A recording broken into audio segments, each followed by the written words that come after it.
everyone, I'm Kat. I'm here to say thank you so much for joining us on this first episode of Cat's Got Your Terror. We are so excited to bring this to you. It has been a long labor of love. I want to say thank you to my team and everyone for making this happen.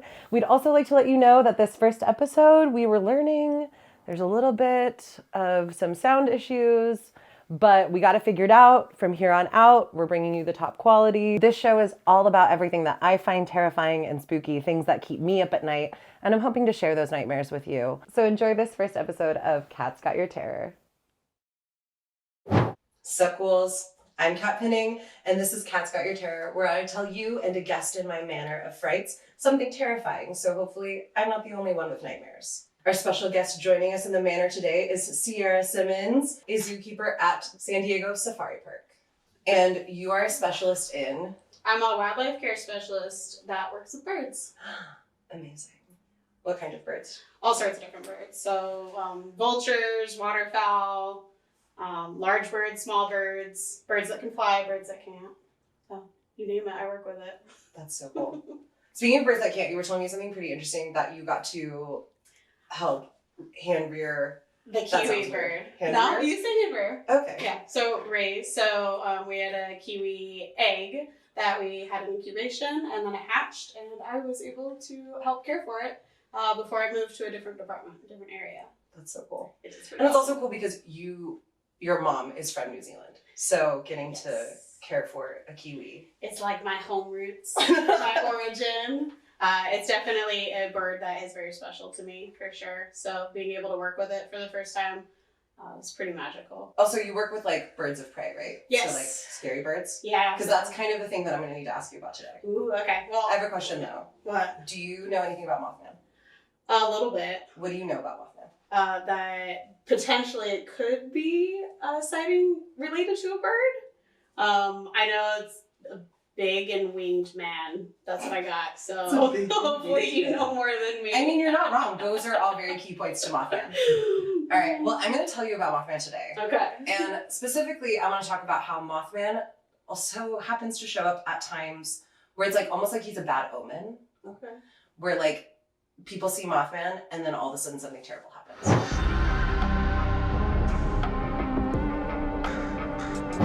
So it starts with November 15th, 1966 in Point Pleasant, West Virginia. That's where Mothman originates. And two young couples are driving together down State Route 62 near an abandoned National Guard armory building and a power plant, which is going to come back into play again. Mothman's seen around a lot of power plants. Oh, very interesting. When they saw a menacing figure standing in the road 6 to 7 feet tall. So this couple's like driving down a road, and in the middle of the road, they see like this figure, and it's 6 to 7 feet tall, which like 6 to 7 feet tall sounds like very 6 tall. feet tall is Very like tall. yeah, but then like 7 feet tall, that's really, really tall. In the headlights, the giant eyes shone bright red.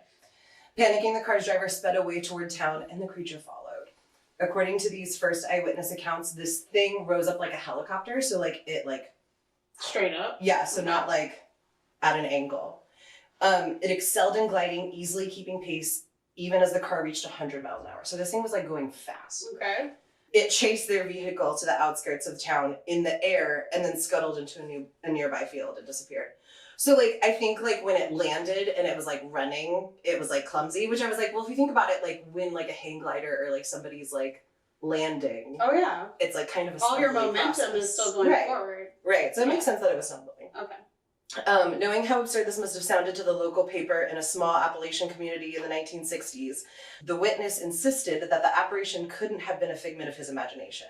He assured the paper, if I had seen it while by myself, I wouldn't have said anything. But there were 4 of us who saw it, because remember it was 2 couples. Okay. It was like a man with 10-foot wings. Okay. Which, 10 feet of wings, that's like 5 feet each wing, yeah? Yeah. Or 10-foot wings, as in 10 feet each wing. That would be really big. That would be like a dragon. That would be absolutely insane. That would be... No, dragon 10-foot wings, then like 5 foot on each side. Yeah, I think that's what it means. That's what it means. So that was the first Mothman sighting. And then there were a couple other reported sightings of Mothman that happened around that time. One guy said that Mothman stole his dog. Like his dog, like he's like looked out into his yard and he saw glowing red eyes, and his dog ran after it, and then his dog disappeared. Okay, I have a question though. What kind of dog was it? It was a German Shepherd. Okay, that's kind of ridiculous, but okay. I mean, if you have a 10-foot wingspan, that means you're a very large, very strong. I was gonna say, if something has a 10-foot wingspan, would it be able to carry off a German Shepherd? Well, I mean, that's assuming that Mothman's carrying the German Shepherd. So it would be able to, it would just kill it. Probably, yeah. Unless it's a humanoid creature. Unless it's a humanoid creature. Yeah. It would have to be a very unique creature to be able to carry. Because, I mean, if you think of a German Shepherd, that's, I mean, a full-grown German Shepherd, what, like 70 to 90 pounds? Yeah. Like, that's a lot to be able to carry that. Okay. Wingspan-wise. Okay. This is good. All okay, right. No. This is why I have you here, because I want to hear all of these things. Because I want to try to make the case of that Mothman has to be a cryptid. It can't be a bird. Yes, so anyway, I'm out. So far, we're working towards this conclusion of like, if Mothman exists, it can't be a bird because none of these things make sense. We're getting there. Cool, we're going to keep going. So anyway, a couple more sightings are reported. But then, so like a year later, on December 15th, 1967, traffic was really bad on the Silver Bridge. Originally built in 1928 to connect Point Pleasant, West Virginia to Gallipolis? Sure. Ohio. The bridge was packed with cars. Without warning, a single eye-bar near the top of the bridge cracked. The chain snapped and the bridge, its careful equilibrium disturbed, fell to pieces, plunging cars and pedestrians into the icy water of the Ohio River below. 46 people died. Oh. In this bridge collapse. Because, like, it's cars and, like, people walking on the bridge and, like... Well, and once you fall into the water, if you're trapped in a car also. Yeah, if you fall in the water and you're trapped in the car or you're trapped underneath the car, yeah, you're not surviving that. Wow, okay. And it says either by drowning or being crushed by the wreckage. So, well, exactly. There you go. Yeah. After the collapse, sightings of Mothman were never reported in Point Pleasant again. So after that, no one saw him. Okay. Isn't that crazy? Interesting. So that's Mothman as an omen number 1. Mothman as an omen number 2, which actually they don't credit this to Mothman, which I find interesting because the sightings are all very like Mothman. Here, let's just talk about it. Tell me. Let me just tell you about it. In the days leading up to the Chernobyl disaster, several of the workers in the control room of the nuclear power plant in northern Ukraine claimed to have seen the creature known as the Blackbird of Chernobyl. Leading up to April 26, 1986, rumors went through the ranks of Chernobyl that 5 employees had seen a large, dark, headless creature with wings and red eyes. And the reason they said headless is because it looks like what they sketched out is that there was like no neck. Like it basically just went like that's, so like imagine if you will like an owl. Like you know how like the barn owls don't look like they have a neck because they're just like little round heads? Yes. That's kind of like I understand. The thought. And so 5 people are reported, this is all alleged, that once again like they saw this creature and then something bad happened. Okay. And then no more reports after that. So after the Chernobyl disaster, nobody was like, oh, I'm still seeing it flying around. Okay. So it had showed up to just do what exactly? Or is it attached to the disaster? I don't know. That's okay. So there hasn't been any reports. There hasn't been any reports since then of Mothman in Point Pleasant or Chernobyl or my last point. Oh my goodness. Okay. So yeah, exactly. There's so much evidence that Mothman is a negative omen. Okay. So now we're going to talk about Fukushima, which do you remember Fukushima? It was an earthquake. With a tsunami, right? Yes. Yes, I do remember. Okay. So in the days leading up to the deadly Japanese earthquake and massive tsunami, a witness named Marcus Pulse. So this guy, like, his whole account is like written out, like he has talked to numerous news outlets about this encounter, which like is skeptical or like you could raise an eyebrow at, but at the same time I'm also like, but why would you put yourself out there to like tell this crazy story if like you really didn't believe what you saw? You have to believe it to be like convinced 100%. To tell everybody about it. And he says that there are other witnesses to this, so which none of them have come forward, but if they did, I want to know. You need to know. But anyway, a witness named Marcus Pools claims to have made a sighting of what he describes as the Mothman in the area.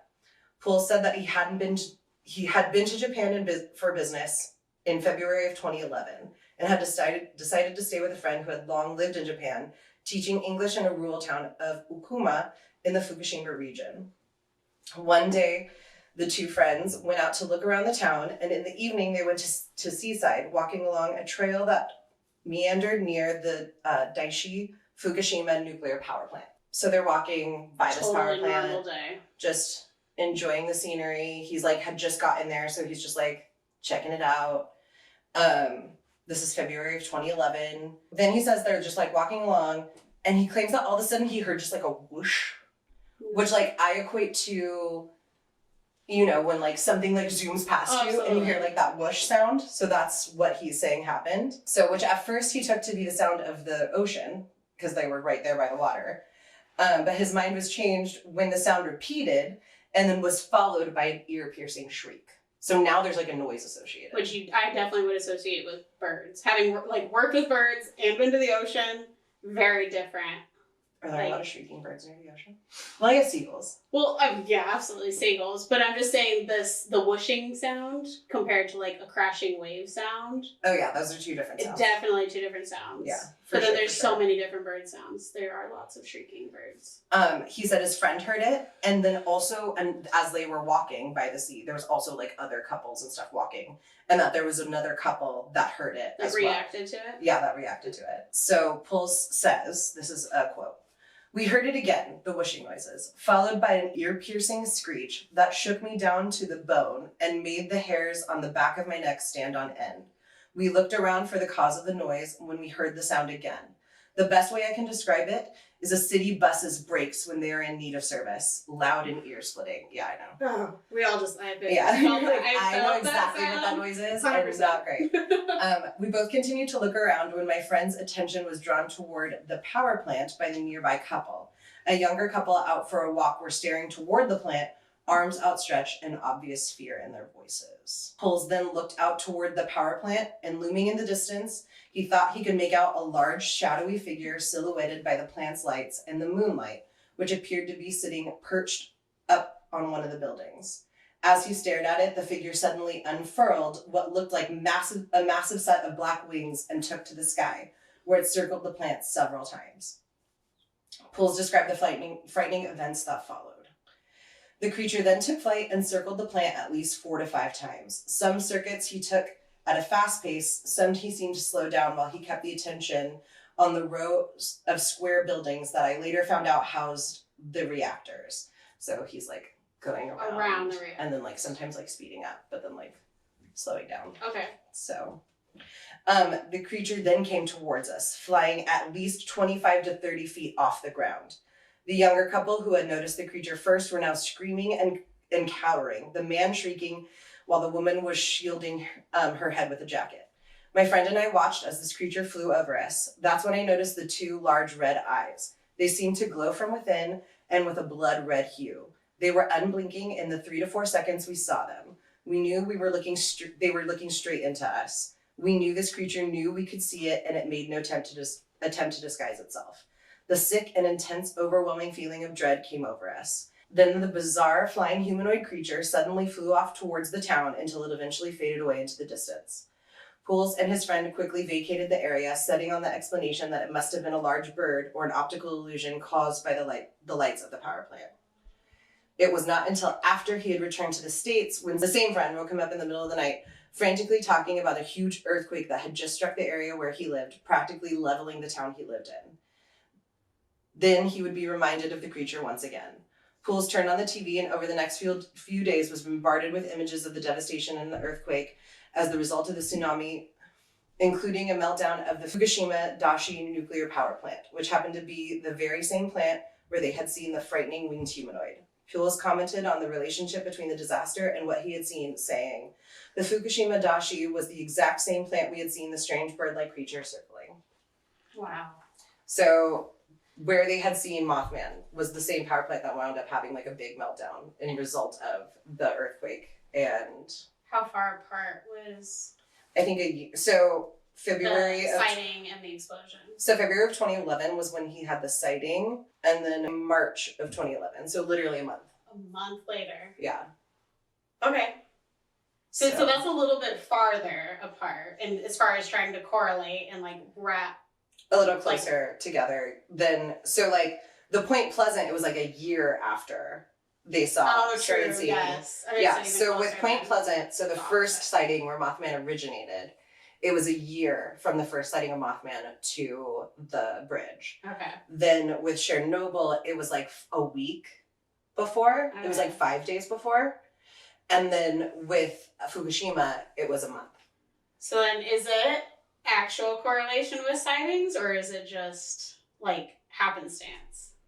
Because I feel like if it was an exact like 1 week or 1 month, like to the day, it would be so much more powerful in like trying to make it say it is Mothman, that these bad things are happening. I think it's just more like we see him and then something happens and oh yeah, remember Joe saw him a week ago? Like that's what I feel like. But how you're blaming him. But how interesting though that Mothman is appearing at this time.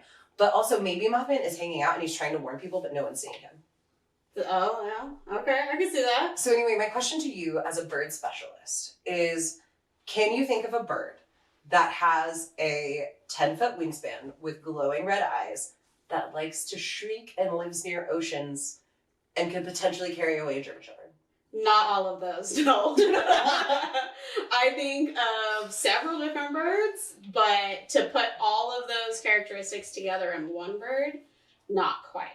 So like if you think about the height, 6 to 7 feet, I can't even name a bird that would be that tall. I mean, unless you want a cassowary or an ostrich to be that tall. I mean, those are tall. If an ostrich really wanted to, could it fly? No, it can run really fast though. So running alongside the car. If an ostrich could magically gain flight, then that maybe might be Mothman. An ostrich that would be very humanoid looking. Like the largest wingspan. So like basically like when I correlate wingspan to like size, so you need 10 feet of wingspan for like 20 pounds of weight. So if you have an ostrich that's 150 pounds, you would need like ridiculous amounts, like, what is that, like 70 feet of wing? I'm not mad. Again, we're on to the dragon topic, okay? It's a dragon.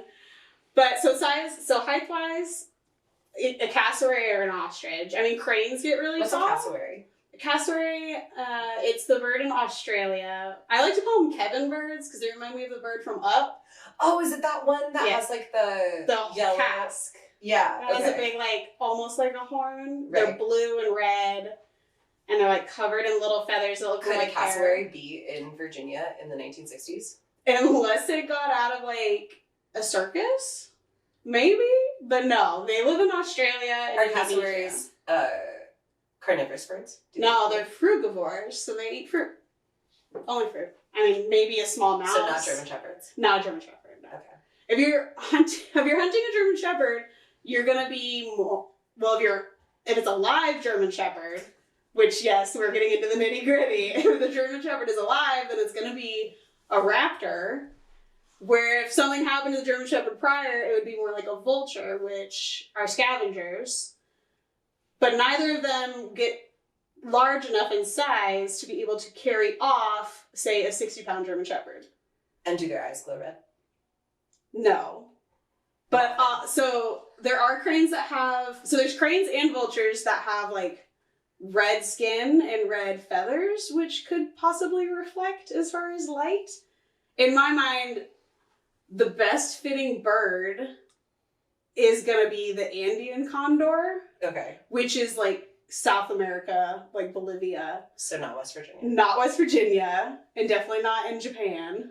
Oh yeah, I was gonna say. So what about like the Ukraine? Not even, none of these other countries. Okay. But they are large in size. I mean, they have a 10-foot wingspan. Males are even bigger, so like potentially 11 feet.